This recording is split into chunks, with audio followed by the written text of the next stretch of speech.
Hello, today I'll be sharing when to change release to match up to different patterns. Let's get it.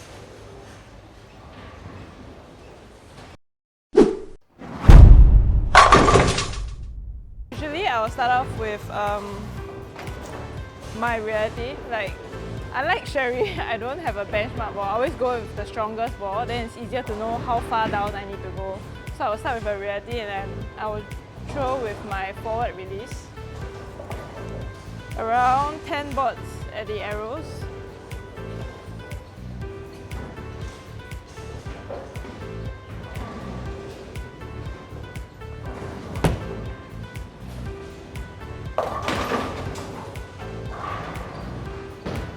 Okay, it's not bad, it's not bad. I'm not sure if I'm in the right area, so I'm just gonna keep moving left. I'm gonna move 3-2 left with the same ball and the same release and we see how it goes.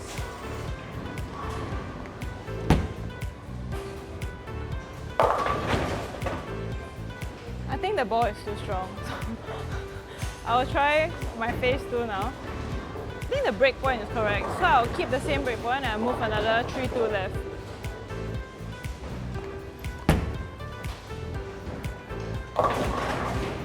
Oh, okay, you see that shot, right? Okay, that shot, I felt like it got there, but then it just went forward.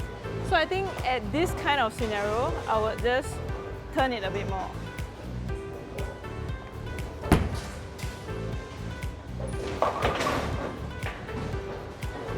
So now there's more reaction. Then I have the confidence to continue moving left. So I'll move another 3-2 left.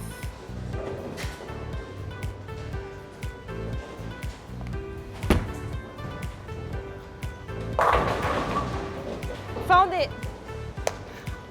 Okay, we try one more shot, see whether the release is correct. So for me, I always have like a few different factors into matching up. Like one would be finding the correct breakpoint and the area to play. So breakpoint is more important, then after that launch angle. Then after that, bowling ball and release, I feel like they are just as important. It's not like which one first. So usually I might change both at the same time instead of just one at a time. I feel it wastes a lot of time that way.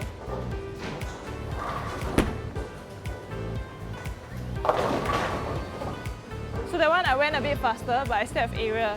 So I think that's the correct ball and correct line, breakpoint and release. So we move on to the next lane, which is also same distance but a different shape. Okay, so now I'm going to try this pattern. So same thing, I'll use the 10 board at the arrows and on with my forward release.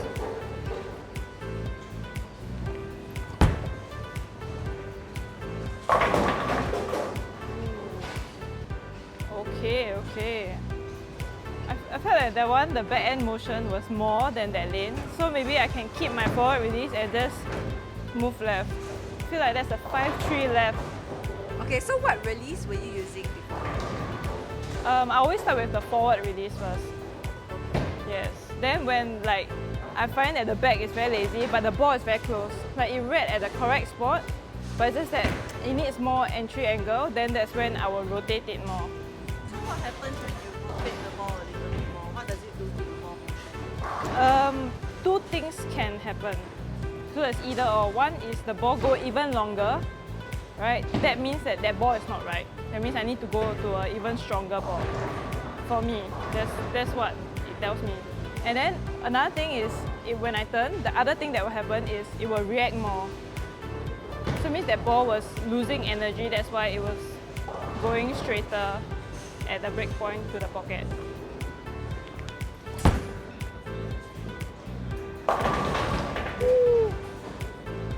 Not bad, not bad. Okay, I think it's very close. I think the forward release is better for this pattern. And the phase 2 not bad, both lane also can. So I'll just move another 2-1 left.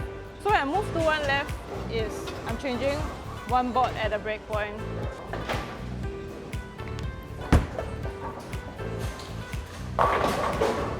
Ooh.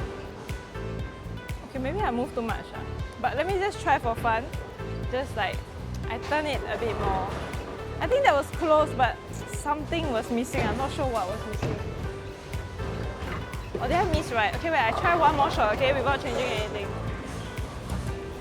Yeah, so this is the type of conversations that goes through my mind during training and competition. Like, was that a good shot? What can be better? What is missing? Right? So since I'm not sure about that shot, I'll just go again now.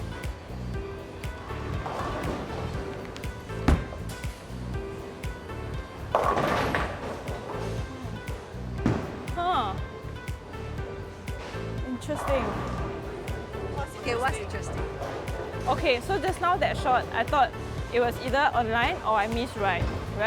But this shot, I felt I hit my arrows, but the ball, I felt it couldn't reach the break point. Maybe I'm in the wrong area. Huh? Let me find some area. Continue moving left. So I move another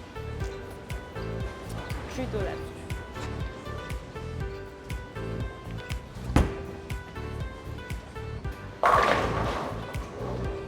Okay. So it's still my forward release. Okay, when I move in, my forward release, it has a bit of turn. It's not as forward as when I'm on the outside. I feel like psychologically, it like makes me throw straighter when I'm on the outside. I don't know how to explain that feeling, but it's just the way it is. So we try one more shot.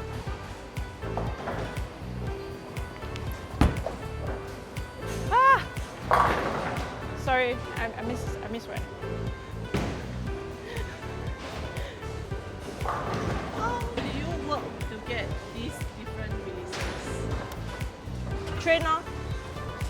And also, I put the tape on the PAP, and then I use the 10-pin toolkit, the app, because you can screenshot, right, your video, and then put the photo inside. Then you can see like exactly what is the axis, tilt, and rotation. So like previously, I was working on my release, because what I thought was forward was not forward enough, and what I thought was turn was not really turn. It was the same, you know, it was very close. It was within like 5-degree difference. So I wanted to increase that gap. So I worked with that for a bit. So I changed my release. It's easier for you to observe your ball motion when you have a tape on your PAP. Correct. Like if you're not sure, put the cross right damn big. So you know like which part is facing, whether it's facing high or low or like towards the left side or towards you.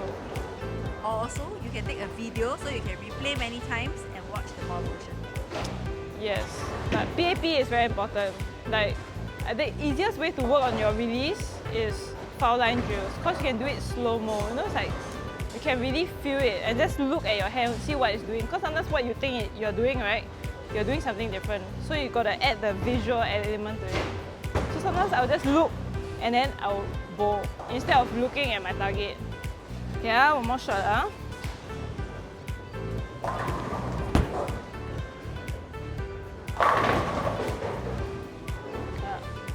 So I think for this pattern, right, the back end motion is very strong. So that's why the forward release could work.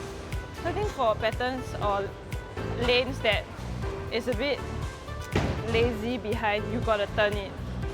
Yes. So that's a general rule of thumb for how to attack patterns based on the release Yeah. and whether you need more at the back or less at the back. Yeah. But sometimes when it's very dry in the front, I would definitely want to turn so I can buy myself more time to have a longer transition. And I can add on a loft element, right? I can change ball down, tropical surge, right? I can also do that. Yes, so there's many things you can do in bowling. Hope you have learned something new today. Thank you very much.